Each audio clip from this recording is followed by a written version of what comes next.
আজকের ভাইবা অনুষ্ঠানে আমার খুবই ভালো লেগেছে। আসলে এরকম অ্যাওয়ার্ড অনুষ্ঠানে নায়িকাদের আসতে মানে নায়িকাদের আসতে তো ভালোই লাগে, কার না ভালো লাগে, সবারই ভালো লাগে।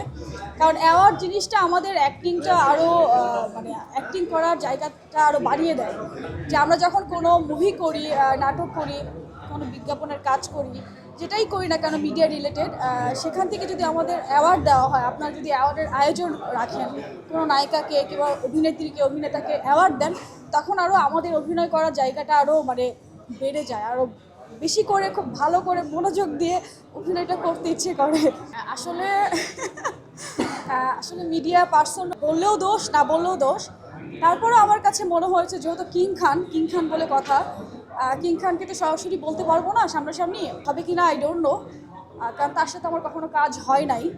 তো আমি কিং খানের উদ্দেশ্যে বলবো যে কিং খানের অবশ্যই গল্প মানে গল্পটা দেখে কাজ করা উচিত। তার কস্টিউম ডিজাইন, তার হেয়ার, তার সব কিছু এভরিথিং মাথায় রাখা উচিত, কারণ তার আর ভুল করার কোনো জায়গা নেই। উনি ভুল করে এসেছে। এই 5 বছর গত অনেক ধামাকা সে মানে সিনেমা আমাদের উপহার দিয়েছে। যেমন বরবাদ দিয়ে সে হিট হয়েছে, দুর্দান্ত সিনেমা ছিল। আমি নিজে অ্যাক্টরস কাঁদতে হল থেকে বের হয়েছি।